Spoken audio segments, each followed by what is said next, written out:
Everyone. I know a lot of people have seen me before, so what I'm going to do today is spend about 20 minutes going through some of the big issues that are going today with China, with Russia, and with the economy. And then we're going to blow this open for Q&A, and you should not feel even remotely restricted in your questions to items that I'm discussing here. I just figured these were kind of the big three things I need to hit. Beyond that, we will go anywhere and any when on any topic that you are interested in. So without further ado, let me bring this bad boy up. All right, this is what's considered a standard demographic profile. Children at the bottom, young adults, mature adults, retirees at the top, men on one side, women on another. This is what most of the world looked like before the industrialization wave that occurred after World War II. But with globalization, this all changed because it used to be that we all lived on farms and you would have as many kids as you could put up with because they were free labor. Well, as many kids as you could put up with plus one, because that's how you find out it's too many kids. But when you take an industrial job, which international trade made possible, those were all in the cities. And as you move off the farm and into the cities, you have fewer of them. The kids go from being a free source of labor to a massive expense and headache. And over the ages, the Korean demographic has shifted to this. The whole world has gone with the Koreans, starting from different points, going at different paces, but this has changed the economic structure of the world, because when you're a young system like this, it's all about raising kids and buying homes and buying cars and going to college. Young people do all of the spending in a modern economic system. That tends to make it very inflationary. But an older system like this, it's all about the high value added workers who are doing everything they can to save for retirement. They've got decades of work experience, their incomes are high, their kids have moved out, so their expenses are low, and they're generating a lot of spare capital for whatever they need to do. What is going on right now is the world is changing from this to whatever is next. This was always the decade when a huge chunk of the world's advanced economies were going to age from this structure like Korea's today into the next structure, which is one where we have more and more retired people, where that bulge that has defined economic existence going back to the 50s moves into a non-economically viable state. So if a young demography is inflation driven and growth driven, and a more mature state like Korea today is investment driven, technology driven, infrastructure driven, then whatever's next can't have consumption or production or capital, because retirees are sitting on their capital in the form of T-bills and cash. They're no longer working, so there's no consumption and there's no production. We all make that shift at different times, but for most of the advanced world, this is the decade it all goes down. Give you an idea of what the neighborhood looks like.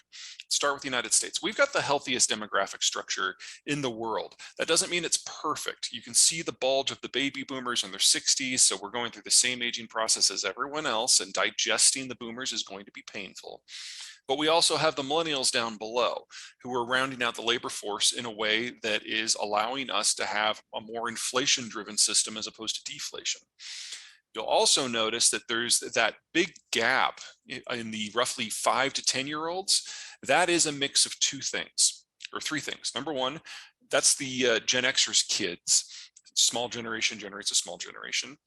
Number two, it's the aftermath of the 2008 financial crisis. When people aren't sure of their prospects, they tend to have fewer kids.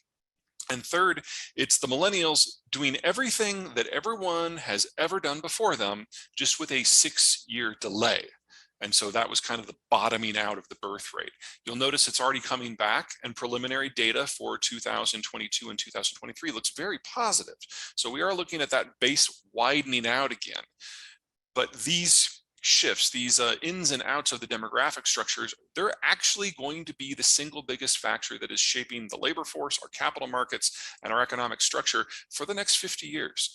And that shouldn't be a surprise to anyone, because that's how it's been so far. The same holds true in Japan.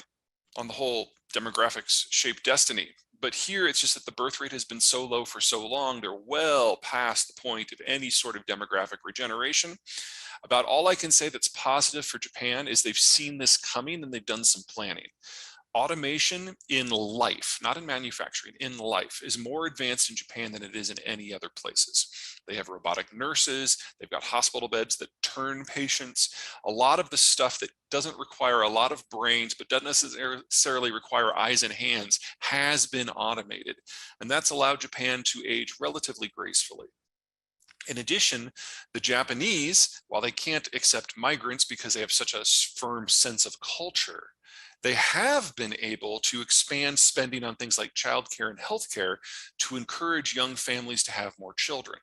It's met with some success. And so Japan, while it is still the oldest demographic structure on Earth today, it's no longer the most rapidly aging. It's still in the top 10, don't get carried away. But Thailand, Korea, China, and Germany and Italy are all aging faster, which brings us to Germany. This was always going to be Germany's last decade as an industrial power. They're aging too fast. They missed the point to turn the demographic ship of state 40 years ago. And they just haven't had much luck with immigration. In the 90s, they were able to bring in roughly 1 million people from the former Yugoslavia. That helped. And then about 10 years ago, they brought in about 1 million people from Syria. The problem with the Syrian refugees, once you move past the cultural disconnect, is that these people were unskilled labor and they were 85% male. They didn't bring their families with them. And so it's a shot in the arm, yes, but it's no assistance for long-term demographic regeneration. There's a hope, perhaps, that they'll be able to pick up about 1 million Ukrainian refugees who are relatively highly skilled. It would be an easier carry to culturally integrate them. But at this point, the demographic decline is so far advanced that by 2030, the Germans will no longer have the workforce that's necessary to do the things that we associate with Germany. And that assumes nothing else goes wrong. Nothing with Euro, nothing with relations with the United States in terms of trade, nothing with the Russians in terms of energy. And all of that is going wrong too. And then finally, we get the People's Republic of China. Now, this is already one of the fastest aging workforces in history ever. It's actually faster than the collapse of the workforces during the Black Death, during the Middle Ages in Europe. We also know that this is not the correct data.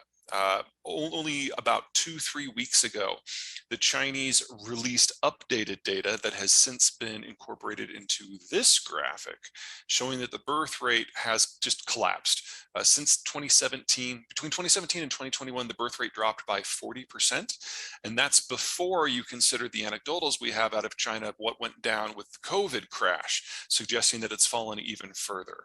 So we're already in a situation where we have roughly half as many children as children 5 and under as we have children aged 10 to 15, which is well past terminal. It was already past terminal, but this is, you're looking at ethnic dissolution here with this sort of trend. And that assumes this data is accurate.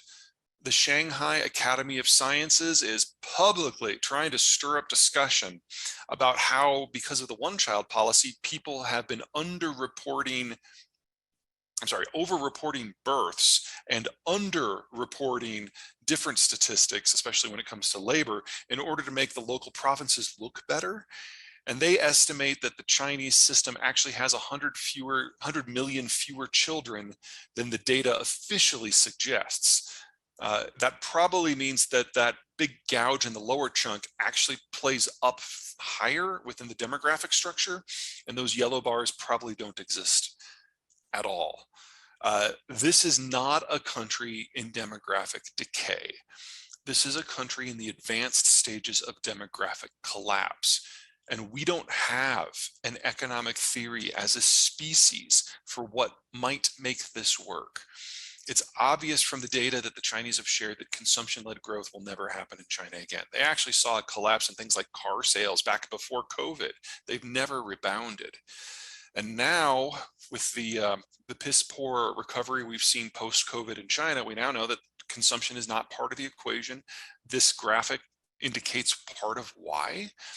And we also know that while their labor costs have gone up by a factor of roughly 14 since the year 2000, their worker productivity has barely doubled in most sectors, and it's reached only triple in some of the more advanced ones. China is no longer the low-cost environment for manufacturing. It's just the place where all the industrial plant happens to be. Now, that's not nothing, but that's not enough to justify a long-term investment in the system. And every subsector that has tried to reshore out of China has discovered shorter supply chains with more effective labor, with lower energy costs, less political risk, closer to the end consumer. All right. On the off chance you don't buy the Chinese economic argument, I wanted to bring this graphic up. Now, for those of you who have been following me for a while, you know that back in 2014, I predicted that the Ukraine war would happen in 2022. Now, I don't say that to toot my own horn, although, you know, honk, honk, but instead to underline that that was only one of three major global military campaigns that I saw shaping this decade. This graphic has the other two. It's an oil flows graphic. So any country that has, I'm sorry, let me back up. The yellow bars are total energy demand within each individual country. The green bars are net oil exports. The red bars are net oil imports. And you'll notice that the green bars and the red bars on the whole are inconveniently far apart. Right now, most tankers going from the Persian Gulf to Northeast Asia follow this purple line that follows the coast. Based on where you start and where you finish, that's 5,000 to 7,000 miles long. In a scenario where things in East Asia get a little punchy, the Americans do a trade embargo, the Chinese go for Taiwan, or anything in between. The Chinese have the military capacity with multiple weapon systems to interrupt that purple flow line, which means in the case of war, the purple flow line won't be used. Instead, tankers will use this longer flow line that's deep sea. It's an extra 4,000 miles, but it avoids most of the weapon systems of most of the countries in play. The Chinese only have one weapon system that could reach that. They need satellite eyes on the target in order to hit the targets at that range. And the Chinese have no capacity for space combat, whereas Japan and the United States in particular have excessive abilities. So, in a post-globalized world, you should expect one of two things, or two of two things. Number one, things in the Persian Gulf get a little dicey without the Americans there to hold the Saudis and the Iranians apart. That puts half of all global maritime oil flows in the crosshairs. And then number two, you get a naval war in East Asia for any number of reasons. If oil flows use the green line instead of the purple line, the Chinese are screwed. They can't access that at all. But Japan has a fully blue water navy, even without its partnership with the United States. And those flows can be convoyed and protected. So whether it's because of demographics or political collapse in China or an energy conflict, the Chinese don't have a candle to hold up to this wind. We're going to see the end of the Chinese system within a decade, one way or another. All right, let's talk about the Russians. First, the map on the left, you're looking at the Russian space. The green zone, that's the Russian wheat belt. That's where everybody lives. The blue and the yellow are tundra and taigai for the blue and desert for the yellow, completely economically worthless.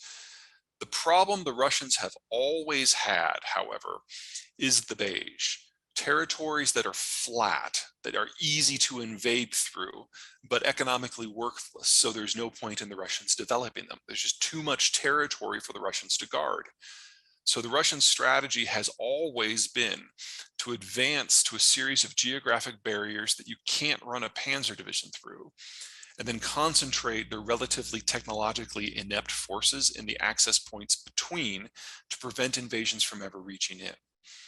Russia's been invaded 50 odd times in its history, and almost without exception, the only times that the foreigners have been ejected has been because of bad weather. It's very, very rare that the Russians on the ground have actually been the deciding factor when it comes to what the foreigners do. So from the Russian point of view, it's not just that Ukraine is some of the best land in the former Soviet Union. It's on the way to two of these most important access points, one in Poland, one in Romania. So the Russians were always going to try this. And when they're done with Ukraine, they're always going to push further. People forget that this is not the first post-Soviet war. It's the ninth.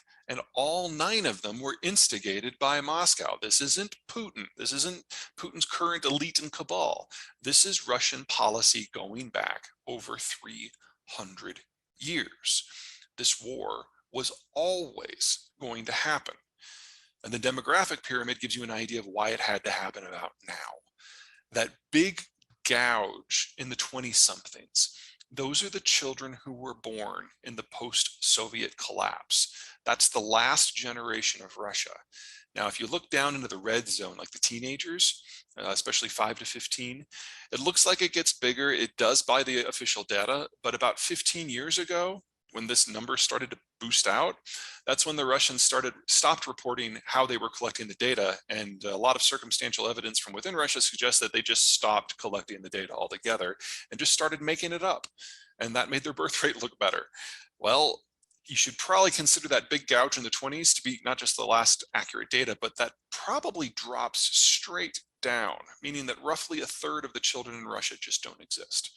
So this is the last generation that the Russians have to even attempt to solve their territorial issues with military means. And so they are. All right, let's talk about where we are in the conflict right now. On the left, you have a population density map. On the right, you've got a transport map, mostly road, the dotted lines are rail.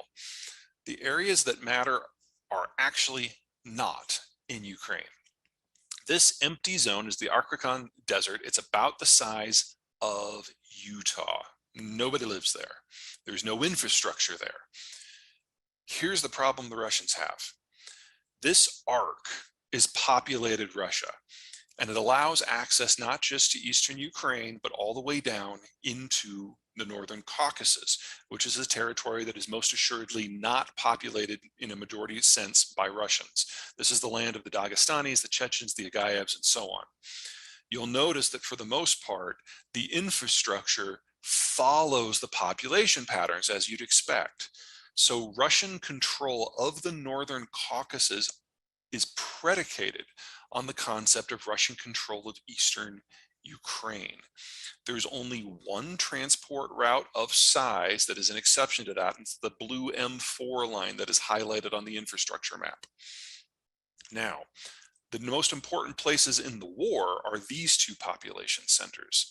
In the north, that's Belgorod. That's the city that served as the logistical and support hub for Russian activities in northern Ukraine, including the siege of Kiev and Kharkiv. And in the south, you have the city of Rostov-on-Don, which is not only a massive transit point for energy and agricultural shipments out of Russia, it's the only logistical and support hub for the entirety of Russian operations in the Donbass and especially the Crimea. If you remember the Kerch Strait Bridge, everything that goes over the bridge comes from Rostov. And then, of course, everything with the Donbass fighting as well. The problem the Russians have is if they lose control of Rostov, this war is over because they can't get forces into Ukraine. But if they lose control of Rostov-on-Don, they also lose control of the northern Caucasus. So a couple things to keep in mind here. Let's assume that, for argument's sake, the Ukrainians are wildly successful with the current counteroffensive, and they actually drive the Russians completely out of their territory by the end of the summer. Let's just assume that that happens. The Russians aren't going to stop. They see this accurately as a war for their existential survival. If they don't pacify Ukraine and the lands beyond in this conflict, then they will have a completely unmoored defensive strategy that has insufficient troops over the long run. And while I don't think the Germans are going to march into Russia anytime soon, this is the last chance the Russians have to get a more defensible perimeter. They will push until they can't, which means Ukraine, one way or another, has to end up in Rostov. They have to break up that logistical capacity so that the Russians cannot even try. And if they do that, Russia starts to dissolve because it loses control of not just its Ukrainian frontier, but its Caucasian one as well. So this last weekend when we had the Wagner coup, which we can talk about that as much as you guys want to, Wagner made its temporary headquarters the logistical hub of Rostov-on-Don. And for several days, all logistical and ammo support and fuel shipments to the entirety of the Russian front stopped. And the Ukrainians are taking advantage of that interruption right now. Oh yeah, ethnic map. Red is Russian, hashed red is Ukrainian, and you can see very clearly that it's a complete mess down in the Caucasus. If the Russians lose the ability to project military power to the Caucasus, they will lose control of it. At a minimum, we will have a third Chechen war, and that will be the beginning of the end of the Russian system. All right, one final general monologue here. Let's talk about what's going on with the economy and tech and banking and with the Fed. Okay, the whole idea of the tech sector is you're imagining things that don't yet exist. And to do that, you need two things. Number one, you need a not so small army of wired together 20 and 30 somethings who are young, intelligent, creative, skilled, and collaborative to imagine the future, to develop the prototype, to figure out how to operationalize it, and then to go into mass manufacturing, to design that system. None of those steps generate any income. So the second thing you need is a near bottomless supply of very, very cheap capital. We're no longer in that environment anymore. The oldest the oldest millennials turned 44 this year. There will never be any fresh millennials in their early 20s again. We have passed the peak of what they can contribute to this sector. And capital costs have already gone up by a factor of 5 in the United States. They probably have a ways to go. More on that in a minute. But we're never going back to the capital and labor environment that we've enjoyed these last 15 years. So tech was always going to take a bit of a breather. There's also the question of whether or not we can carry anything forward. For products that have not been operationalized yet, we now have a capital and labor shortage. We're going to have to focus on a few very specific things that have already been brought to that level of operationalization. Now, it's possible that artificial intelligence is one of those things. The release of ChatGPT last fall is a really promising sign that that has already made it over the hurdle. But just the software, that's not enough. ChatGPT, AI in general, requires massive volumes of computing power. And we're probably not going to have the amount of chips that we need to build the server farms that we need to do this at scale. Now, there's 3 types of chips in the world. At the low end, you've got the ones that come out of China that are 90 nanometer and bigger. These chips are near analog. They can only do 1 or 2 things. This is what's in your smart light bulb. This is what's in the Internet of Things. There's about $1,000 of these low-end chips in a Tesla just to handle the basic left-right stuff. We're probably going to lose all of that. Now, we can rebuild that capacity elsewhere, but the Chinese are 80% of the global supply.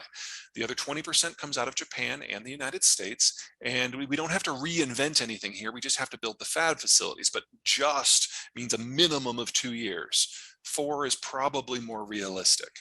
So that low-end stuff, that's going to take a big breather. Then you've got your high-end stuff, 10 nanometers and smaller. This is gaming consoles. This is iPhones specifically. This is a lot of high-end servers. And above all else, it's AI. AI chips are the most advanced ones we make. They're 4 nanometer and smaller. And 90% of those come out of Taiwan. Now, a lot of folks suggest that this is a reason why the Chinese would invade Taiwan. I don't see it that way. A couple things to remember about the Chinese. Anything below 10 or above 10 nanometer, they have no chance of. In fact, you really have to go down to about 40 nanometers before they can play at all. But 40 to 90 nanometers, kind of the mid-range dumb chips, they do produce at scale, but they do so with imported equipment, imported software, and imported labor.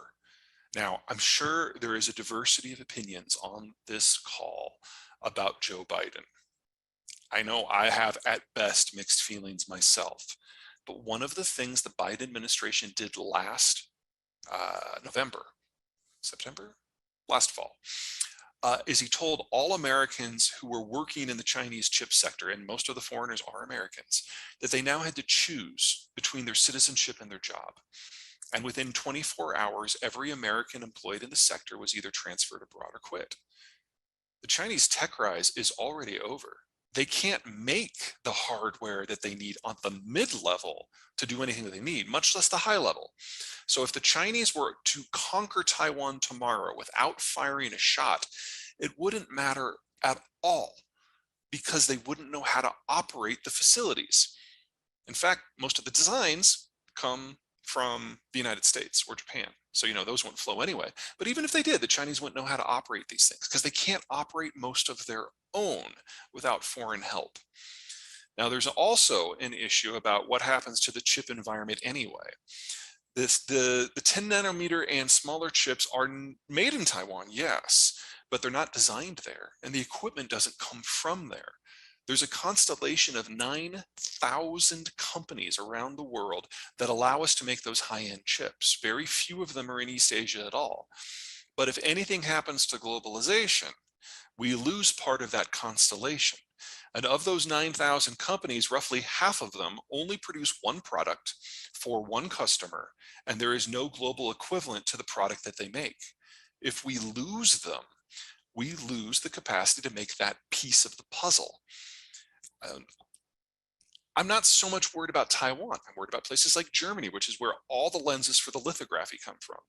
You can even imagine a scenario where California gets a little wonko with its policies and we lose the ability to make the lasers that make the lithography possible. It doesn't take a lot of countries falling out of that coalition for the entire thing to break down. In fact, one or two would be plenty. And rebuilding that would be difficult because that constellation, that hyper specialization at every point of the process has literally required decades of global peace, cheap capital, and ample labor on a global scale. That's not our environment anymore. We can do it. We do it in less than 10 years. So we're going to lose the low-end chips because China's going away. And we're going to lose the high-end chips because we're losing globalization. Now, it's not all bad news. Those low end, that high end, that is only 20% of all chips by value.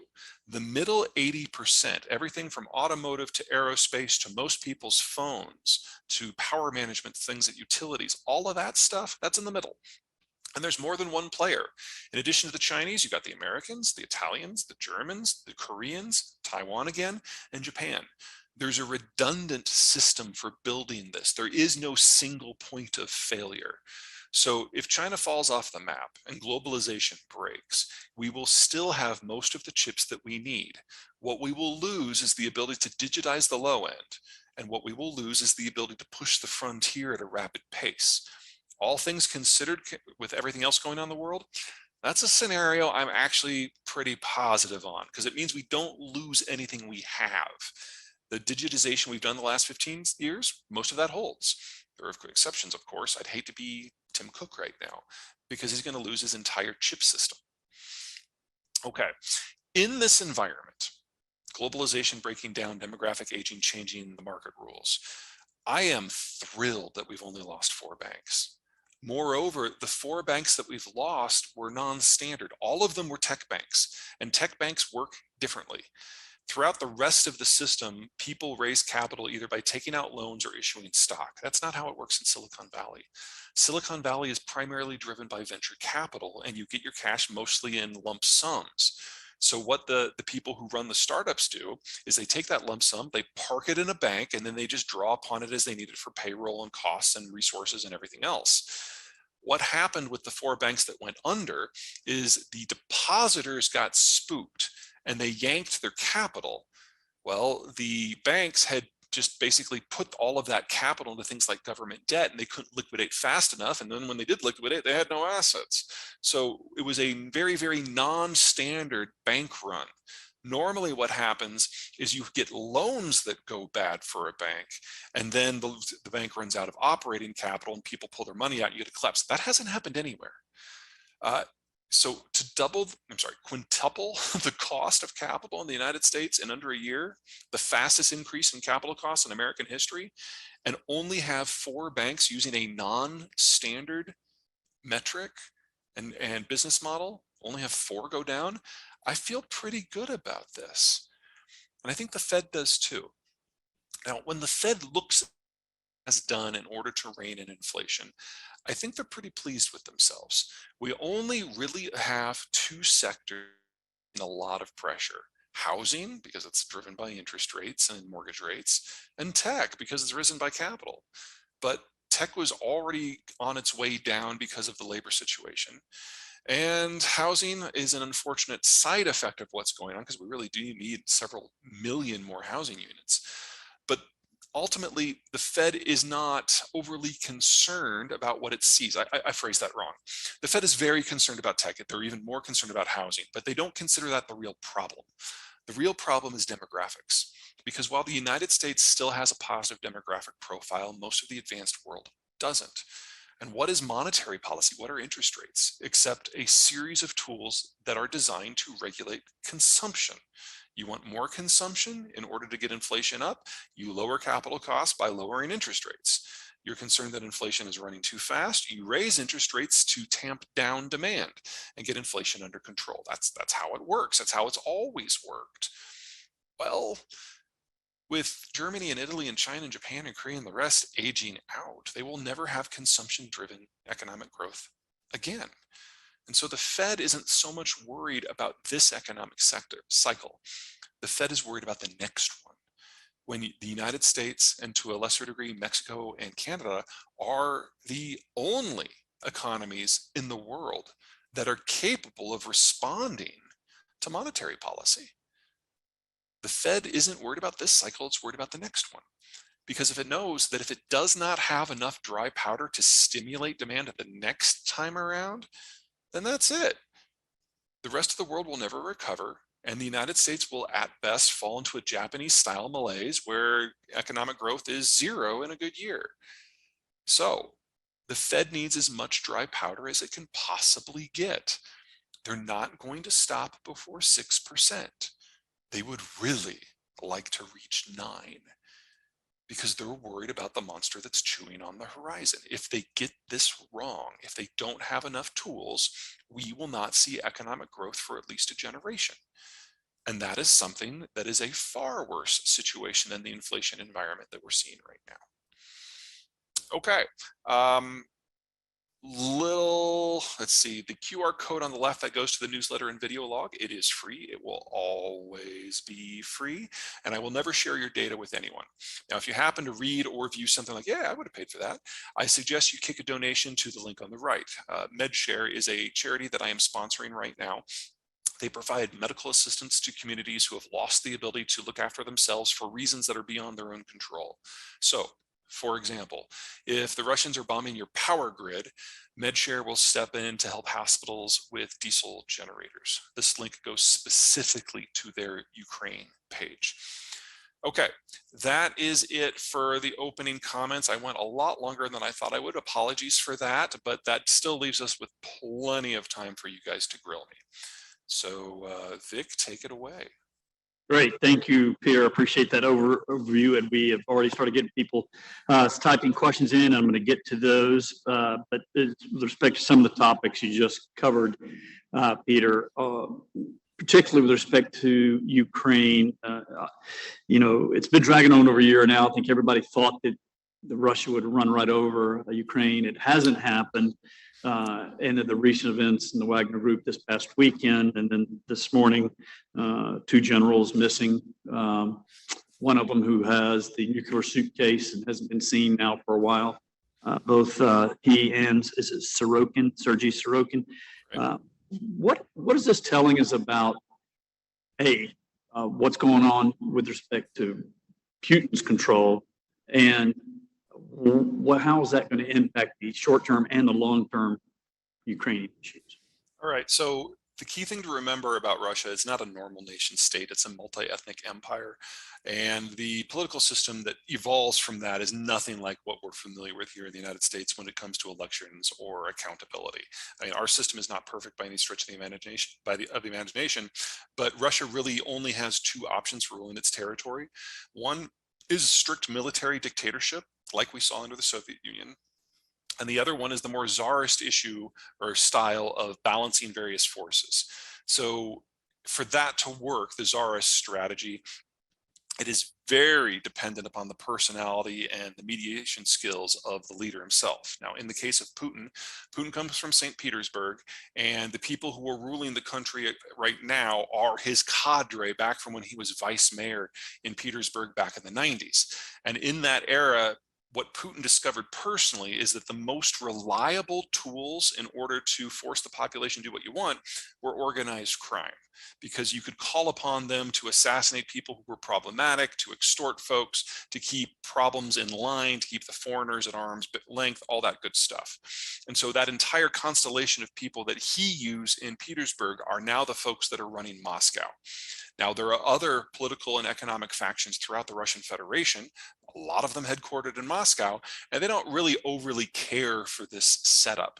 And that has made it difficult for Putin to exercise control over the military in the same way that, say, the Soviet Union would did.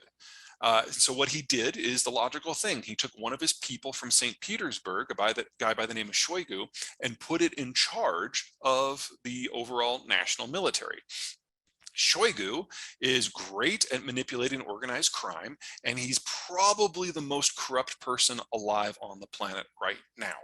In fact, best guess is that 1/3 of the defense budget for procurement for weapons and modernization, he skimmed off the top for him personally, and then the people under him took another third for themselves. One of the reasons why Russian equipment is not doing as well as we would have expected it to do, and one of the reasons why the Indians are in the process of backing out of all of their arms supply contracts, because they realize that Shoigu just stole all the development money and they're never going to get what they've already paid for.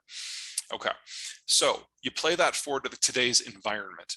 This is not a government that has a hierarchical system of control throughout all of society.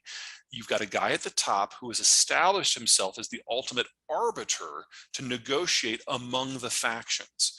And in order to get a little bit more flexibility, Putin personally created what we now know as Wagner to create a new faction that was loyal only to him.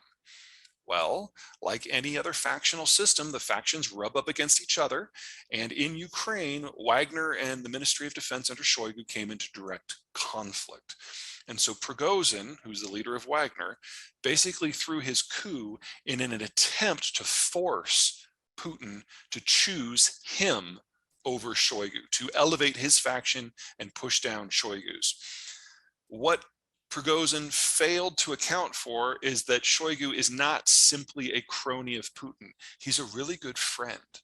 The two of them go back to their time in East Germany when Putin's job was to steal technology from the West, and they're godfathers to each other's children.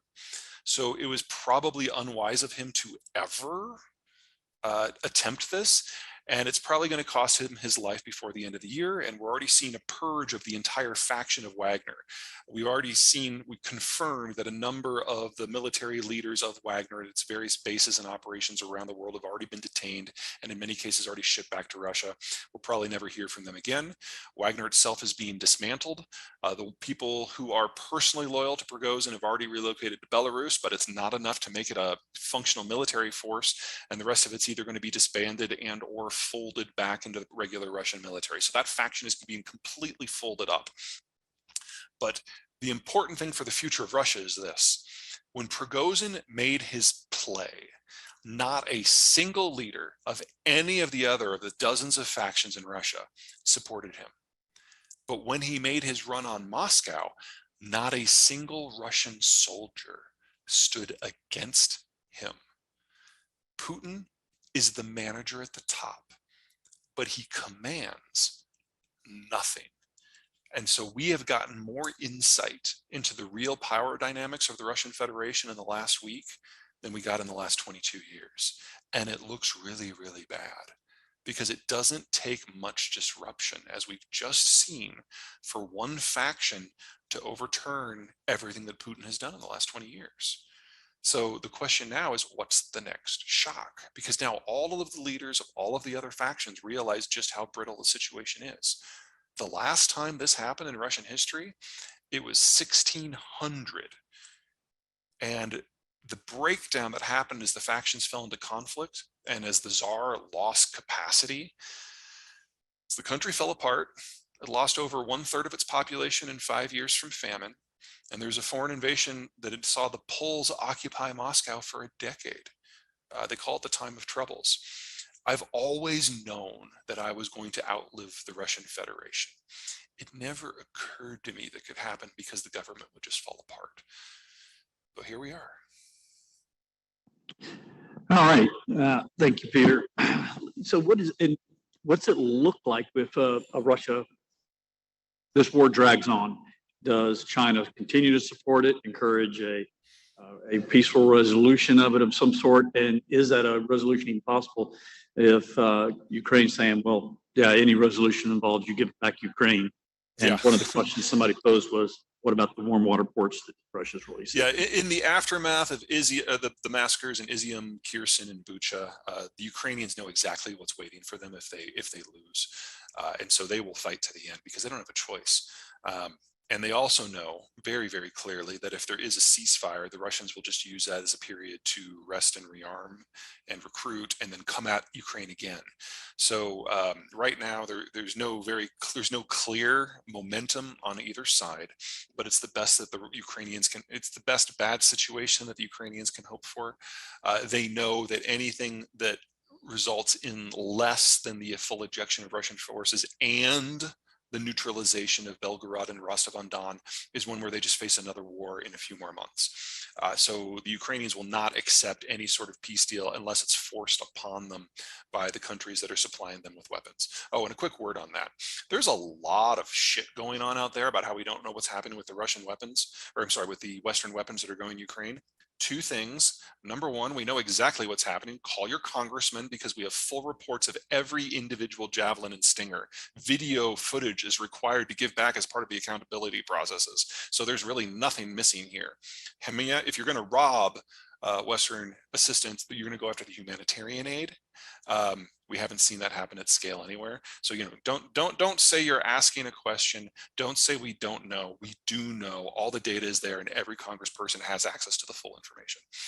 Number two, with the exception of 2 Patriot batteries, every single piece of equipment that we have given the Ukrainians is stuff that was slated for dismantling anyway. It's technologies and weapon systems we haven't used since the 90s, and we were either going to destroy it or give it to an ally. Here we are. Okay, so that's that. Sorry, a little rant. People get me every once in a while. I hate it when people deliberately lie. What was the other half of the question? Maybe I'm going to move on to the different part of that question, which is how long can this? It's been a year. Oh yeah. Americans are known, things stretch out. When does the support for the Ukraine just say, look, guys, we're done. It's been going on 2 years. We know Ukraine can't win it on its own. Data suggests we're going very firmly in the opposite direction, on both sides of the Atlantic. The Europeans have had it underlined very, very clearly to them what will happen if Ukraine falls. They know the next phase of the war, if Russia gets his way, comes for the European Union. And number two, on the United States side of the equation, a lot of the naysayers have been proven to be relatively foolish, and the removal of people like Tucker Carlson from being front and center of the American political conversation has really done wonders for people to look at this from a much more nuanced light and a much more honest light.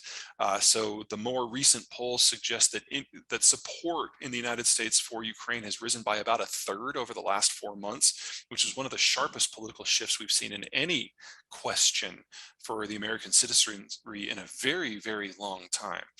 As for how long we can maintain this, remember that the United States, the largest expeditionary force in the world with a standing army of nearly 1 million men, has 30 years of back equipment that they can put into this before they start to affect the United States Army's regular military preparedness. The only weakness we have is with artillery shells, which we've used a standardized system for a while. And so we've tripled the output of our factories when it comes to building those munitions over the course of the year so far. We're going to need to triple that again. That is the soft spot in this. But when it comes to the rank and file equipment that you use for the war, Challenger tanks, anti-aircraft, bullets, all of that, we look pretty good on our side of the Atlantic. NATO, not so much. The Germans have already given pretty much everything that they can. And I know that people have given the Germans a lot of crap for not giving a lot, but they are the 3rd largest donator of equipment so far. The big sticking point between the United States and the Germans is that the United States has wanted to give more faster. And the Germans are like, wait a second. It's not enough to train the Ukrainians on how to use our gear. We also have to train them on how to maintain our gear. And if you think about in a war where things get broken all the time, that's a really good view when it comes to preserving war fighting over the long term, because not one tank that goes there is not going to get shot at, and you have to make sure it can participate in more than one battle. Peter, so sticking with Ukraine for now, can you talk about the counteroffensive, how it's going, what stage it is in? And then the second part of the question will be Crimea. Can the Ukrainians take back Crimea? And if so, how? And what would that mean to the war and the rest of the world? Sure, let me bring up this bad boy map. Okay, the red zones are the territories the Russians occupied at the end of the last war. The pinks are what they roughly currently hold. In addition, territory that they've captured in this war and have held, and then the yellow is territory that they had but lost. Right now, the Ukrainians are doing two big pushes. The one going south from Zaporizhia, the goal is to get to the Sea of Azov so that they can then target the Kerch Strait Bridge directly. Now, if you guys remember last year, someone blew up part of the Kerch Bridge. It used to have 4 road lanes and 1 rail lane. 2 of the road lanes were destroyed, and the rail line was so damaged it can't take cargo any longer. So what the Ukrainians want to do is, if they can, that southern push, if they can get to the Sea of Azov, they achieve 2 things. Number one, that last road connection on the Kerch Bridge can be targeted directly, and that's the end of all supply there. And number 2, if they can reach Azov, then land supply north of the Sea of Azov stops, and the entire southwestern front of Ukraine and all of Crimea go from being a launching point to attack Ukraine to an area that has no troop support, no fuel, no food, no ammo, no nothing. And you trigger, hopefully, a collapse in the Russian political system, because it will become obvious to everyone that the Russians can't even support their own forces. And that is where the bulk of Russian forces are. They're having a hard time punching south. This is the area that the Russians have really concentrated their efforts when it comes to defensive emplacements. So you've got a line of mines, and then a line of things like dragon teeth that are anti-tank enforcements, and then a network of trenches. And so far, the Ukrainians have proven unable to get past the mines, much less getting through the real defenses. So I don't want to use the word stalled. There's too many pieces in motion, but it's not going great. The eastern punch into places like Bakhmut, that's actually going a lot better, because the Russians never bothered fortifying the territories that they've held since 2014. And so, especially when it comes to the more recent gains in this war, places like Bakhmut, the Ukrainians are actually having significant effects. Not enough to achieve the sort of breakthrough that is necessary to break the Russian front, but there is more promising activity there. But I've got to have a little bit of caution here. Any battle in which the Ukrainians kill 3 times as many Russians as they lose of their own troops is a battle that the Ukrainians have lost. They're outnumbered massively in this war and between the countries. And the only way that they can win it is by achieving breakthrough, winning a war of movement, and inflicting at least 8-to-1 casualty ratios on the Russians. And that's what we saw last year in places like Kherson and Kharkiv. We have not seen anything like that in the offensive to this point. It's not quite an attritional fight. They're still killing a lot more Russians than they're losing, but just not enough. And unless they can break through and force a rout, it's difficult to see the counteroffensive in its current form really changing the overall strategic picture unless something new comes into the equation. That might be things like longer range missiles, but from the point that the United States and NATO give those to the Ukrainians, it's a couple of months before they can actually impact the battlefield. So we're already talking best case scenario like September, and the end of fighting season is October, because that's when it starts to get muddy again. Doesn't mean things can't change. War is all about unpredictable outcomes, but at the moment, I don't see a lot of movement. The biggest hope that Ukrainians have right now is that the Wagner effect has removed the best troops the Russians have from the field and introduced a several-day interruption in equipment flows. And the Ukrainians are taking advantage of that on the Eastern Front. But if we were going to see a big breakthrough, I think if we don't see it in the next week, we're probably not going to. Let me ask you one more question that somebody asked on the chat box, and also combine it with Russia's seen some of the largest and most consolidated financial sanctions of anybody in recent history, and it still seems to not have collapsed under the weight of its own sanctions. So regardless of whether or not Ukraine actually succeeds on its counteroffensive or just holds a stalemate, how much longer can Russia withstand the sanctions it's undergoing right now? And then the other question somebody posed in the question was, you think about the Nord Stream pipeline? Did we ever figure out who did that? You said that Russia was responsible for crushing this dam, and what would the impact be if it was discovered that Ukraine had destroyed the Nord Stream pipeline? So those two things together. Sure. Let's start with the last stuff. Let's assume the Ukrainians did do it and it's proven. Obviously, that would not be great from a PR point of view, but it would demonstrate a couple of things. Number one, that the Ukrainians are perfectly capable and willing of carrying out extraterritorial attacks. We've already seen that in several places in Ukraine of late. So from a military point of view, you got to give them some credit. From a diplomatic point of view, the idea that the Ukrainians would have removed from contention the single largest energy artery on the planet, and one that the Germans in particular depended upon.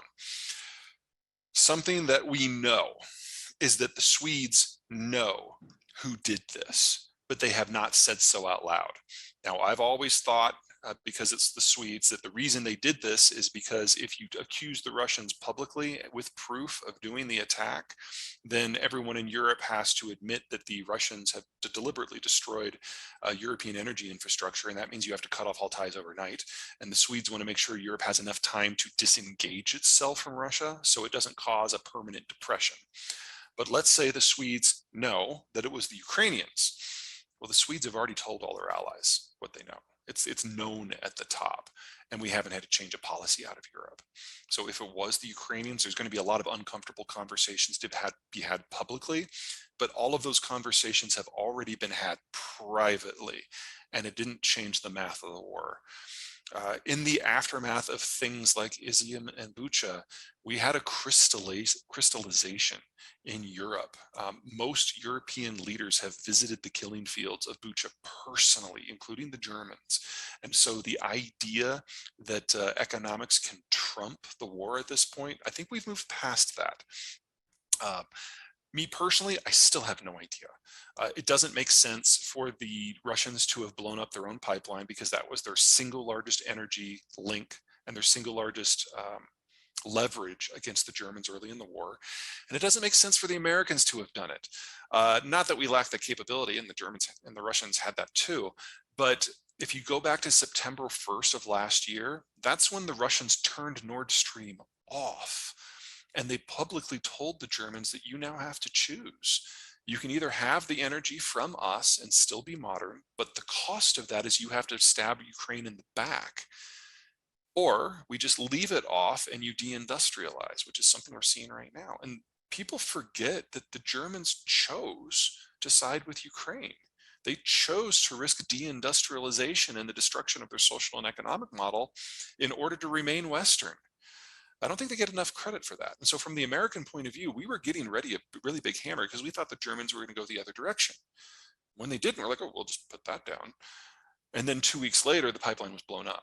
So from an American point of view, we got everything that we wanted without having to do anything. It doesn't make a lot of sense for us to then blow it up.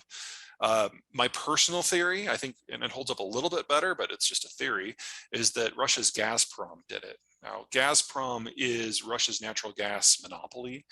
The decision to shut off Nord Stream was made by the Kremlin. It was a political decision. And the way the contracts read for supply to the Germans is if the Russians shut off Nord Stream for any appreciable amount of time, they have to supply compensation to the Germans for the natural gas that was not shipped. And they have to do it at spot market prices, which in the aftermath of September 1 shutoff were 7 times what they were before. And so Gazprom was looking down the barrel of a 6-week period that would take every single cent of their profits for an entire year. So my guess is they blew up their own pipeline in order to trigger force majeure, but that's just a theory. Okay, that was all the second part of that. What was the first part? How long can the Russians maintain the financial coherence in the light of all the sanctions? Is that what it was? Yes. Okay. Yes. Russia celebrates national privation. So this isn't Argentina. This isn't even Turkey. This is a country that prides itself on its ability to suffer. So you have to do a lot of punishment in Russia before you hit a breaking point. And I don't think we're anywhere close to that right now. Also, I was wrong. We haven't seen disruptions out of the pipeline system so far.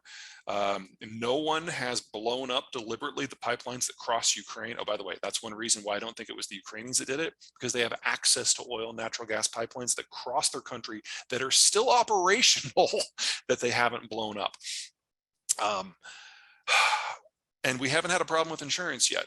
There hasn't been a single attack by any sovereign state on any Russian tanker, even though they're flowing by Ukraine and flowing by all the NATO countries on their way to India and China.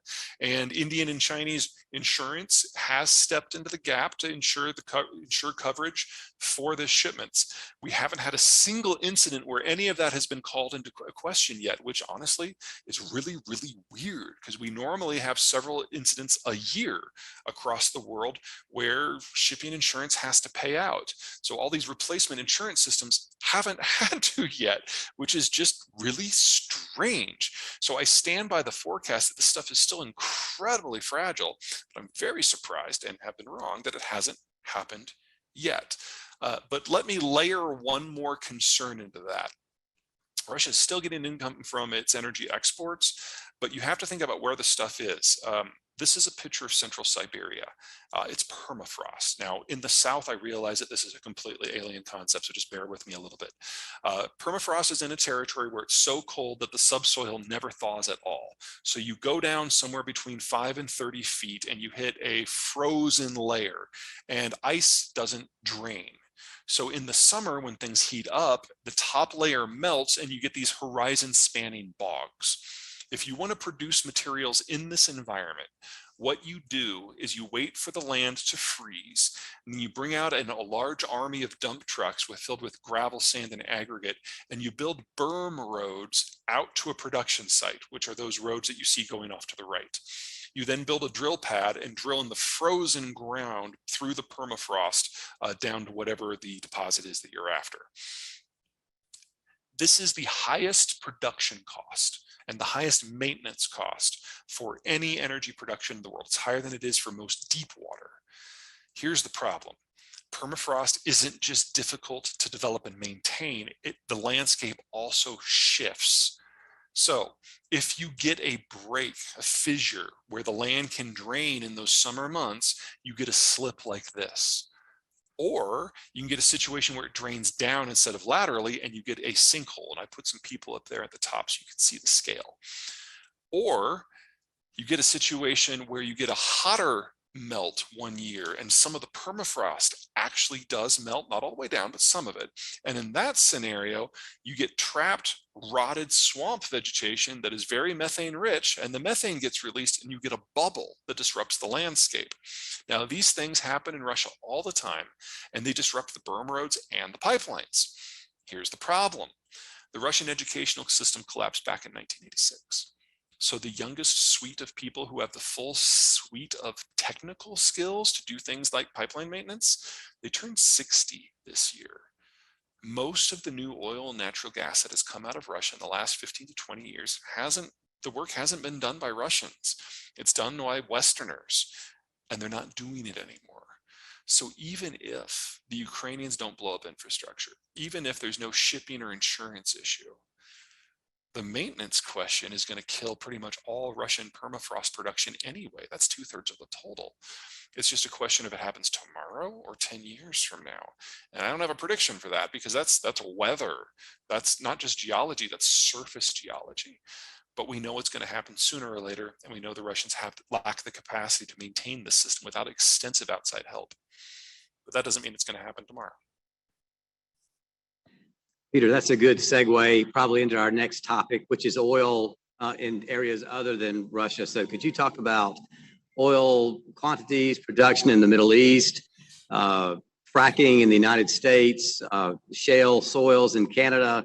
Just can you give us a walkthrough of the oil situation in the rest of the world? Sure. Let's start with the United States because it's the simplest. The shale revolution is very clearly entering its third phase with the super majors working on efficiency. Uh, Chevron and Exxon both are attempting to double the recovery rates from their wells over the next 5 years. And even if they only get halfway there, that is another 5 to 6 million barrels a day. So I don't think we're anywhere close to sealing the ceiling on what we are capable of with US shale. The biggest problem we've got in that space is that all shale crude is ultralight and ultra sweet, and most of our refiners prefer to deal with heavier and sour crudes. And so at the moment, we've got this disconnect where we export the light sweet, we import heavy sour in order to refine. Now, those are becoming closer and closer and closer as refineries are admitting in ever larger volume that we're never going back and that they will always have access to light sweet and they won't necessarily have access to heavy sour. But that is a transition issue more than a problem. Canada is probably maxed out. They're probably not going to get another pipeline through the United States within the next decade, which means everything has to be shipped by rail, and the rail export routes are running at capacity. We would have to add significantly more infrastructure to get more from them, something the refineries are really upset about because Canada provides that heavy sour that they like.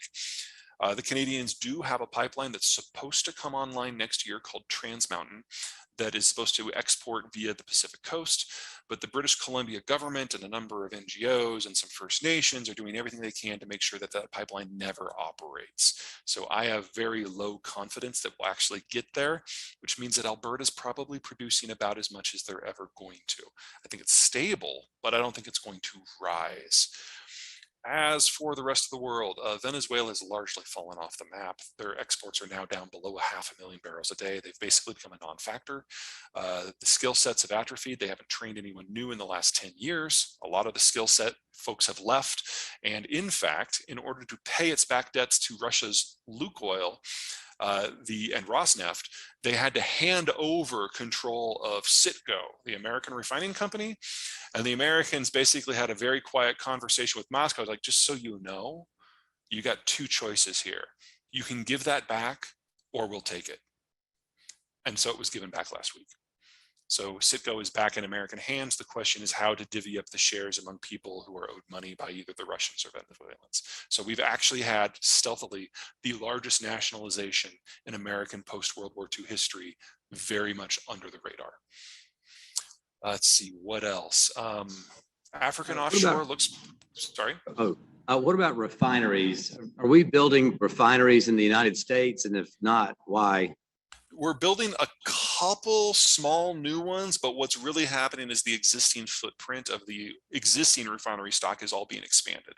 So we've added roughly 4 to 5 million barrels per day of distillation capacity over the last 7 years. And that's in addition to a little bit of distillation that we're doing in order to prep our light sweet crude for export. We pull out some of the natural gas liquids to process them locally. So we're doing it. We're just not increasing the number of refineries. We're just increasing our overall capacity. There's an argument to be made that the American Northeast and California really do need to break ground on some new refineries. But until we make it legal to ship crude from the American mid-continent there, that's probably not going to happen. We've got this weird law called the Jones Act that says that any cargo shipped between any two American ports has to be on a vessel that was built in America, is crewed by Americans, is captained by an American, and is owned by Americans. And any foreign ship that comes in, once they drop or pick up cargo in a specific port, they then have to go to a different country before they can come back to a different port. And we've made it very difficult for us to ship product within our own system or even crude within our own system. If you're in Texas, this is broadly working for you because it means you've got a captive market. You get as much of the crude as you want, but it does raise unnecessarily the cost for energy products on the coasts. In terms of other energy output, Chinese output continues to decline. Middle Eastern output is stable, kind of. There's been a lot of news recently that there's more Iranian crude hitting the market. That is not true. What's happened is that some of the Iranian crude that was using black market methods of avoiding the sanctions have now found gray market methods of avoiding the sanctions, and so it's a little bit more visible. That's the only difference there. Saudi Arabia has reduced its output by another 1 million barrels per day, or at least they say they're going to. Look at what they actually do. The last time they said they were going to cut output by 1 million, they actually raised it by 250,000 barrels. Saudis playing a weird game here. They know now, it's really sunk in, that the Americans don't like them very much and that the Americans will never fight a war for them. And since we were their security guarantor for the last 70 years, they need a new one. So they are experimenting with different players, the French, the Brits, the Turks, the Chinese, the Japanese, in order to find someone who might fight for their ability to be fat and live in air conditioning. It hasn't gone great. Got it. We're getting a couple of questions online that people have asked, and maybe it overlays a couple of the areas you're talking about. Number one, which is why isn't the U.S. more active in developing nuclear energy plants, especially smaller ones? But two, which leads to some of the things you've talked about, our ability to create more solar or wind powered options. And then two, overlaying that, this one was one of the questions that actually came in from my daughter, the artificial intelligence. Where do we see that? What role is it going to play? Which industries is most likely to disrupt, or professions is it most likely to start consuming first? Let's start with solar and wind. The American Southwest is one of the top 3 solar zones in the world, and the American Great Plains are one of 2 great wind zones in the world. And so these are areas that, even with existing technology, assuming no improvements in transmission or storage, already makes sense to deploy mass volumes of capital to generate electricity in those 2 areas with those 2 technologies. Now, one of the things that the One of the things that the Inflation Reduction Act, an act that has nothing to do with inflation, does is it expands credit access to generation systems in the green tech space. And that vastly improves the economics for solar and wind in the United States outside of those 2 zones. So they've basically doubled, maybe even increased by 2.5 times, the land area of the United States where solar and wind make a great deal of sense. So just with this one law, we have probably enabled the United States to get roughly 1/4, maybe as much as 1/3 of their electricity from solar and wind 10 years from now. That's a really big step forward, whether you're green or you just like the math of getting free electricity. That's really helped. Nowhere else in the world near populated centers has that kind of advantage outside of Australia. And I broadly don't have a problem with that. Now, that doesn't mean that these areas are going 100% green, although places where it overlaps, like West Texas, very well may. But it does push us a lot more in the direction of energy security and a less carbon intensive system. They're not perfect technologies, but for these geographies, they're pretty close. And I've forgotten what the other 2 questions were. AI. I'd hate to be a copy editor right now. There are a lot of value-added industries that are really focused on rote memorization, and grammar is one of those skills, where AI is proving very successful. For those of you in the legal profession, I'd hate to be a paralegal right now, because a lot of that supporting network that requires the ability to go and research mass volumes of case studies, AI can do that with a few clicks. So productivity in these sectors may advance so quickly that we just don't need as many people in those sectors. Now, this doesn't overly concern me from an employment point of view, because anyone who has the tenacity to be an English major or paralegal can very easily retrain on different skills. These are people with pretty flexible minds. But for the moment, the only sectors where I see AI really digging in are things like that. It is possible that if we fast forward 5 years, that list will expand to include things like engineering and design. We're not there yet. It's not guaranteed that we will get there. And remember, we're going to have a shortage of chips that are necessary to drive this development at scale anyway. But people who do tax filings, this is probably something that is going to be heavily disrupted. People who are looking for accuracy in documents, same thing. I think the space that's going to be impacted the biggest, though, is political advertisements. because let's be honest, those haven't exactly been fact forward until now. And you throw the speed of AI and its ability to speak to a person. One of the things that Karl Rove showed us is that if you have enough data on an individual voter, you can tailor conversations. So one of the things that Rove said to me when I met him a few years ago was, we now have 600 data points on most people in our database. We know, for example, what the race is, what side of the street they live in, what their purchasing patterns are. So the example he gave is like, what if you've got an African-American single mother of two who works 2 jobs, who lives on a south-facing apartment on the 3rd floor? You then look through your own network for another African-American mother of 2 who works 2 jobs, who also lives on a south-facing apartment on the 3rd floor, and you put them in touch so they can talk politics. AI can now do that in seconds across millions of potential voters. That changes the game a little bit, and it makes propaganda a lot more powerful. Well, Peter, that's a really good segue to another topic that we thought we would discuss, and we would like to get your thoughts on the upcoming presidential election, the House, the Senate. I think a lot of us have the same reaction, but it's information we need. Sure. So, the Republican Party in the format that existed in pre-Trump is not coming back. The populists that have pledged their loyalty to Trump are not pledging them to Republican values. They're pledging their loyalty to Trump personally. And it's become such a cult of personality that it doesn't matter what Trump does. They don't care who else is in the party. They don't care what he says or does or is caught doing or admits to. He is a lock. Now, one of the things that we saw is that he can't possibly win the general election. Before the indictments, when we had the midterms, which we were expecting to be a red wave that wasn't, the reason was independents showed up in numbers. Now, independents usually don't vote in midterm elections. They usually only vote in the generals, and they usually have some serious buyer's remorse. They tend to vote against whoever won the last time. And if you polled the independents after the midterm vote, they, by very strong numbers, said that they personally found Biden's economic management of the country to be disastrous, especially for them personally. But they still massively voted for Democrats. What Trump is trying to do with the election denialism is tell the country and litigate for the country that the general election no longer matters. Well, if you're an independent, that's the only place in the system that you matter. They don't vote in the primaries or the caucuses. They only vote in the general. And if the general doesn't matter, then the independents have basically lost their citizenship. And so they are willing to vote against their own perceived economic best interest to prevent that from happening. American diplomats have this lovely saying for the Middle East: one person, one vote, but not one time.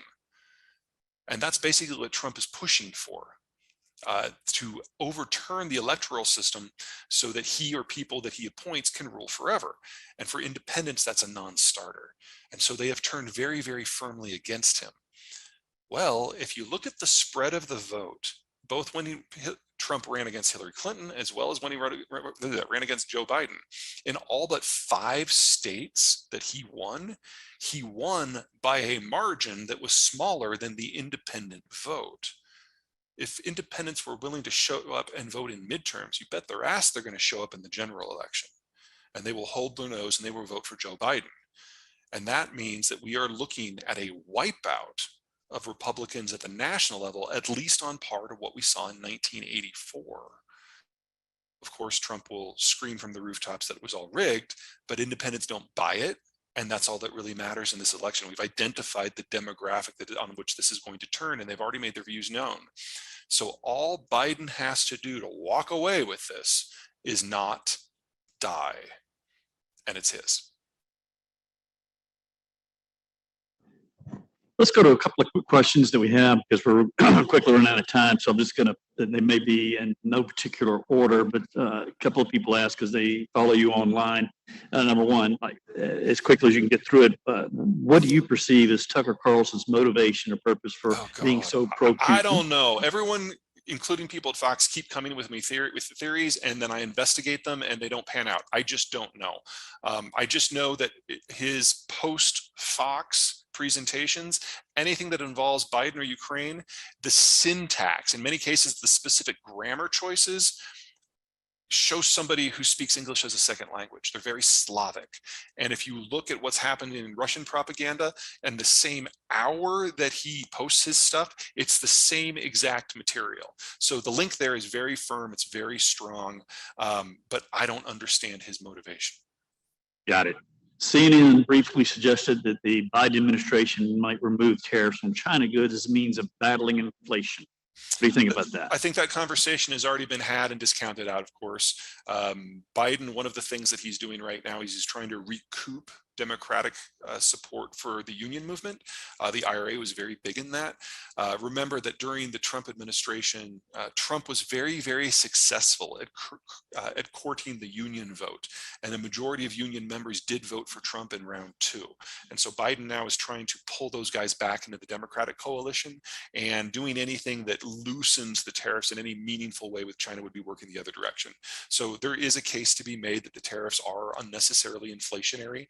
That's a very complicated, nuanced discussion with a lot of pros and cons. It is real, but siding with the people who want the tariffs to go away would probably cost Biden the union vote, and he's fought very, very hard to get that back, so I don't see it happening. Interesting. What are your thoughts on Saudi Arabia buying itself onto the world stage through sports, LIV and golf in particular, and possibly other sports? I don't have an opinion on golf, I'm afraid not. I can tell you that for the Saudis, everything is on the table right now. When you realize that the country that you thought was going to first fight for you like mercenaries isn't, then you have to call everything into question. So that is part of the reason that they're allowing women to drive and get educations, because they know they're going to need more workforce. That's part of the reason why they're warming up to the relationship with the Indians, because they know they need workforce at that level. And that's one of the reasons they're accepting payment for some of their oil in yuan in order to build a more constructive relationship with the Chinese. They're searching for options, and right now nothing really good is on the table to replace the U.S. Army. Okay, another question. If you're sympathetic to the position that China is collapsing, what would you predict Russia's response would be to that collapse? My general position has been that the Chinese will cease to exist before the Russians, because the Russians just are more durable culturally, and they're not dependent upon economic activity, growth, and global access in order to keep their systems running, whereas the Chinese are utterly dependent on those things. To this point, most of the conversation has been, what do the Chinese think about the Russians rather than the other way around? Because they saw what happened with Wagner and they were terrified. The Chinese are very clearly the biggest losers internationally from the Ukraine war, with the obvious exception of the Ukrainians themselves, because they're now getting most of their crude from the world's longest supply line that goes from the Baltic Sea around Portugal through Suez and by India and Vietnam and Taiwan before it gets to northern China. It's very disruptible. It's much worse than what they had pre-war. And they're afraid that if they lose the Russians, they'll also lose their, to be perfectly blunt, their useful idiot. Whenever the Chinese are thinking of doing something that might be a little risky, they always try to nudge the Russians to do it first to see how it goes, and then they adjust. They're not really thrilled with how the Ukraine war has gone, but they really don't want to lose their useful idiot. But you're right, we do need to consider the flip side of this. We are one trade embargo away from the end of the Chinese system. And the cult of personality that we have in Beijing is much tighter and much more incompetent than anything we've got on the Russian side of the equation. If China were to dissolve tomorrow, however, I don't think that appreciably changes what the Russians would do. The Russians see this accurately as a battle for their national survival. And nothing as simple as the loss of their primary international ally is going to change what they do. The only thing that would theoretically force them to change tact is if you had a change of heart in Beijing that included them putting 1 million men on their northern border with the Russians. That would get Moscow's attention. But I don't think that is in the cards for any time soon. Which brings up a good point. We talked about the Russian sanctions. How long could China, because it's always tied up much more economically with the rest of the world, how would it fare if it had the same kind of sanctions against it that world's imposed on Russia? Good question. I'd say 3 to 6 months. Remember that Russia is the world's largest or second largest oil exporter and the world's second largest agricultural exporter. China is the world's largest importer of both of those things. And if you put the same sanctions on Beijing that are on Moscow right now, you would get a famine and a deindustrialization collapse in well under a year, complete with famine. It would be. You think they know that, and that has any impact? Because we see one of the questions he touches on this that was posted is, I mean, if China's going to do something, it's going to have to do something in Taiwan soon. But it's got to know, well, it's not going to be a free walk across the ocean, that the world's going to gather together and impose sanctions. 4 years ago, I was very confident that Chairman Xi was fully aware of his exposures. But in the last 4 years, he has purged the system of anyone who will tell him anything. Not anyone who will tell him the truth, anyone who will tell him anything. There is no information flow within the Chinese system any longer because he's shot the messenger so many times. So it's entirely possible now that Chinese propaganda is actually what he believes. And give you an idea of just how extreme that this has gotten. You guys remember that spy balloon nonsense from last year? Okay. I initially had the same thought as President Biden when the balloon came over. Let's shoot the thing down. Let's see what we're dealing with. Clearly, it was a spy balloon. The balloon was 350 feet in diameter. It was dangling something the size of an Embraer jet that carries 70 people. So clearly, it was a spy platform. The Defense Department and the CIA talked him out of that because, like, Mr. President, it's not going to get anything. It's going to go over the missile silos. The missile silos are going to be closed unless you decide you want to launch a missile at the time. They're not going to get anything they couldn't get from orbit. But it's an opportunity for us to put a slow-flying spy plane above it and a slow-flying spy helicopter below it, get whisper sensors on it from the ground, and track for the next 9 days. And in those 9 days, we figured out how they were transmitting commands to it over satellites and over the civilian network, where those commands came from, not the city, not the building, not the floor, not the office, the specific IP address of the computer involved. And that allowed us to track every individual person who was involved in the process, as well as get a complete copy of their encryption keys. We got more information out of China in those 9 days and the days since than we have in the last 30 years. It was the intelligent coup of the decade. We now know that Xi was unaware of it. We now know that the Chinese military was unaware of it. It was just something in the Chinese Intelligence Bureau who thought this is what it meant to stick it to the Americans. And he dealt China the biggest geopolitical blow they have felt this century. And all we had to do was sit there and watch and listen. This is what state collapse looks like. The incapacity of a government to be aware of what its dumbest members are doing. Interesting, which touched on something I read in your book and on some of your daily posts. If you had to rank the U.S. in terms of our ability to conduct cyber warfare against any other country, including China, how would you do that? Oh, we'd be first. I know you consult with Langley, some and some others. Yeah, we'd be first, second, third, fourth, and fifth. The United States has more offensive hacking capacity than the rest of the world's governments combined. It's just that we're not flashy about it, and we don't share. We're not doing espionage in the traditional way. We're not trying to steal corporate secrets and then give them to Ford. We're simply hacking everybody's networks every single day so that when the hammer does drop, we have the ability to get into everything all at once. The Chinese obviously are focused more on corporate theft than anything else, and we're not great at defending against that, but it's not the same tool. So we would probably take down their computer and their electricity networks in a matter of hours, if not days, and then it would remain off for this foreseeable future. They would have to basically de-digitize their entire system and work without computers that were networked in any way in order to fight back against what we were capable of doing. And again, 4 years ago, they knew that. Interesting. Anybody here who is attending in this auditorium have a question they want to ask Peter? All right, we have one right here. Brent. Hi, Peter.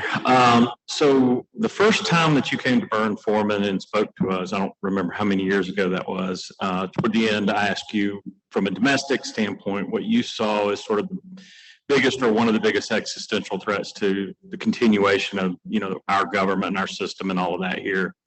And you mentioned several things, but one of the things you focused on was the cartels, drug, fentanyl issues, and southern border issues kind of generally. Do you still sort of have that same view, or just ask you to speak about that for a I minute? still think that's the number one threat. There's this number two threat that's rising rapidly. So let me deal with both of them because unfortunately they do interact. The status of the cartel wars is that the Sinaloa cartel, the big one that has dominated most of the drug trafficking in the United States, is breaking up. We got El Chapo, we removed him from the equation. There are now a half a dozen leaders battling out for supremacy, and it's kind of fallen apart as an organization. And the new organization that is kind of rising to take their place is called Jalisco New Generation. They are much more violent, but so far they have not succeeded in getting a foothold in the plazas, much less north of the border. And as long as that is the case, then the violence from the drug war is mostly south of the border. If they do cross north, they're not going to have this business-oriented mindset that Sinaloa has had, where they don't go after American citizens as a rule. They will go in and they will shoot sheriffs and bomb police centers, and we'll have a very, very different conflict on our hands.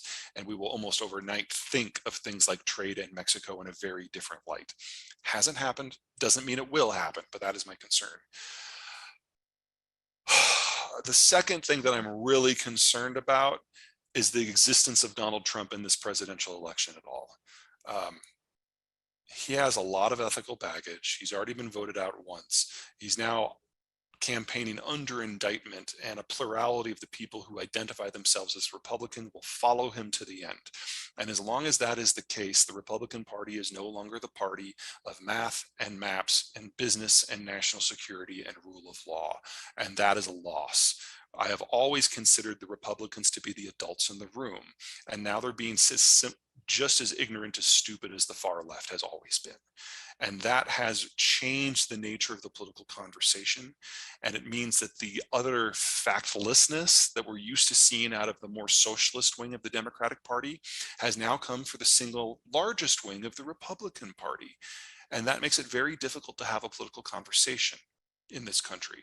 And that, unfortunately, looks like it's going to fuse with the drug war. One of the conversations going on in the hard right is that we should use our military to attack the cartels within Mexico.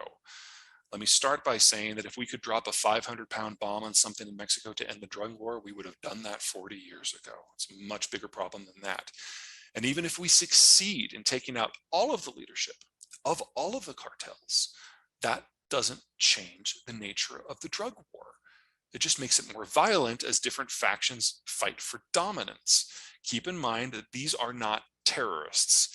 Terrorists use violence as a mean to a political end. They have a political goal in mind. Cartels are businesses after a fashion. They are responding to the factors of supply and demand, and taking out the leadership doesn't change the supply or the demand. In addition, we would be limited in our strikes to where we could actually reach. Most American military capacity, especially things like special forces, couldn't reach as far south as Mexico City. We would have to focus on the border zones and the northern border states. The northern border states are our best friends on the planet. They are more pro-American than most American politicians. These are the people that are integrated into NAFTA supply chains. Politically, economically, socially, culturally, they are on our side. And if we bomb them, they won't be anymore. Disrupting the trade links of NAFTA by using military tactics in the northern states would destroy the world's most efficient supply chains and the only supply chains in the world that we are actually dependent upon. That would cost the average American somewhere between $5,000 and $8,000 a year in lost GDP per capita, probably double that in Texas and probably triple that in Houston. It would be the single dumbest thing that we are capable of doing, and that's dominating the conversation in the Trump wing of the Republican Party right now. And that is idiotic, and that is dangerous, and that is self-destructive, and that is where we are. Thank you. And we're getting close to wrapping up here, but I did have one question that dawned on me because I've read all your books, Peter. And one of the things you talked about is out the Bretton Woods is guaranteeing the security of the seas, what we got in exchange for guaranteeing security and the Cold War, whatnot. And you've talked about it recently, and that if the first time a tanker gets blown up or kidnapped or whatever, the collapse that would cause of the oil industry and escalation of prices. But we did see a tanker get hijacked, a U.S. tanker, or I think it was U.S. tanker, I don't know if it was flagged to say U.S. tanker by Iran, but we didn't see any of those things. Why not? 6 of them. And whatever happened? 6 of them. 6 of them. Well, I only heard about one of them. So the United States, remember, is the world's largest exporter of light sweet crude. Our net export position makes us like the number 3 or number 4 exporter in the world now. So you disrupt a little bit of stuff coming to the United States is no big deal. The Iranians now have grabbed 6 tankers, if memory serves. Only one of those had crude that was coming to the United States. The rest were going various other places. And even that one tanker was neither US owned nor US flagged. In the end, all of those tankers were ultimately released. Basically what's going on is the Iranians are trying to get the Americans' attention to renegotiate the deal that came from the Obama administration. If you remember that way back when, there's really no interest in the US administration to do that. There's an interest in having a better relationship, but we're certainly not going to give the kind of concessions that they got when they were on a relative high. Any deal that the Biden administration is going to get with Iran will be far more crushing than anything that we've seen to this point. Little throwback memory, the people who came up with the idea of a deal with the Iranians to smooth America's exit from the Middle East, they were on the vice president's team at the time. They were Biden's people. Blinken was one of them. But then Obama's team ran the negotiations and did so very, very badly. So Team Blinken not only has an example of what not to do, they have their original ideas of how to make this work, and they are being very, very tough with the Iranians on it. If we're going to get a deal, it's not imminent, and it's not favoring the Iranians very well. But back to your broader question, the Chinese dependent upon the Americans guaranteeing freedom of the seas for free. And if that's no longer the case, China absolutely lacks the capacity to do that for itself. So to this point, because the crews weren't killed, because the tankers were ultimately released, the insurance folks were basically able to wave it away. There are specific clauses specifically for Iran in those contracts, and there's a grace period. We didn't go by any of the grace periods, but the real loser out of this is absolutely China. Interesting. Okay. Thank you all for attending. We appreciate it. We'll look forward to getting together to do this again. Thank you. Take care. Thanks, Peter.